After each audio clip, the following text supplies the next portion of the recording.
When we see women come to our program, so this is a trades and apprenticeship career class. It's a 7-week program that prepares women for careers in construction trades. And most of them on the first day of class, they say, I don't have any construction experience, I have no idea, I have nothing. But then we start talking about what their life skills are, and there's so much overlap that women don't think about. We talk about farm workers, the kind of work that they do. They do an incredible amount of construction work. They haul stuff. They're working in inclement weather. We talk about pattern makers. They're looking at the way things join and how things are going to be constructed and whether or not they're going to last. That's all applicable. Some of the women who sew are some of my best carpenters. So what women don't necessarily understand is their life experience already lends itself to having a good foundation for construction work. My name is Kay Sims. I'm a welder and I work at Gunderson in Portland, Oregon. I think it's important for people to see that any sort of women can work in these trade jobs, and I think it's important for different kinds of women to kind of represent the trades. But it doesn't matter who you are, it's just kind of what's inside you and your work ethic and what you want to do that makes you good at your job. Kay's job is, she's primarily welder. She welds the barge together. She brings so much to the table. I've seen her grow exponentially since I first got her 2.5 years ago. She has become one of my greatest leads. She's very good. She's a very, very good trainer. She trains a lot of the people that come in, other welders, other new welders. I've always had an interest in sewing and sewing clothing or any sort of thing, sewing things for my house, sewing strange sculptures. At Gunderson, we build train cars and ocean-going barges. I get a work assignment, go to my work area, see what needs to be done for the day.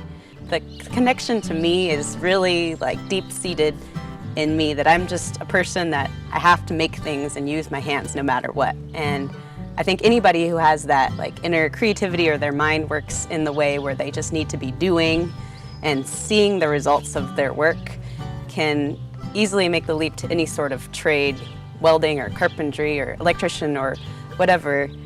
It's like a certain kind of person who needs to see the results of their work to feel satisfied.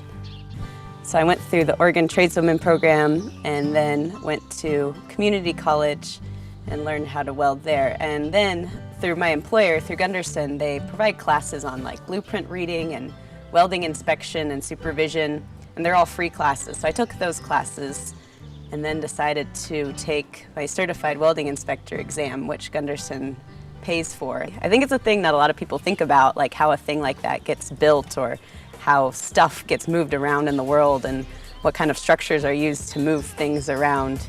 And it's just really fascinating to me to know about this thing so intimately, I guess. Welding is like sewing with fire. It's like just joining materials together, and it's just like sewing. You have your thread that you join your fabric together with, and with welding you have your filler metal that you're joining metal together with. When I'm welding, it's kind of nice. It's like sometimes you can just be on autopilot and just think thoughts. My imagination is very important to me. I would describe myself as a creative person, and having all these ideas in my brain of things I want to make and do and how to make things and how things are made. And I live in my mind, in my imagination a lot. Sort of introverted in that way. When people say manufacturing jobs are boring and require no skill, they are picturing an assembly line in their head. And while there are those jobs out there, there are a lot of production manufacturing jobs that do require skill, and they require you to use your brain to do problem solving. Not everything's going to be the same every time, and it does take a lot of skill to be able to do your job well in manufacturing. It feels really amazing to be able to make something with your hands and to see what you made at the end of the day. And it feels amazing to join these really big things together and build this solid metal structure, and to use a lot of power to build what you have in your mind. I really love the diversity of your workforce. America is about immigrants. It is about coming together and finding a good place to live, and grow your communities. I want to thank you, the men and women who work here,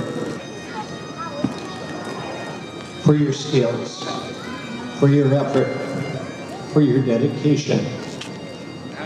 This is proof you can make things in America, and the quality is very, very, very good. Give yourselves a hand.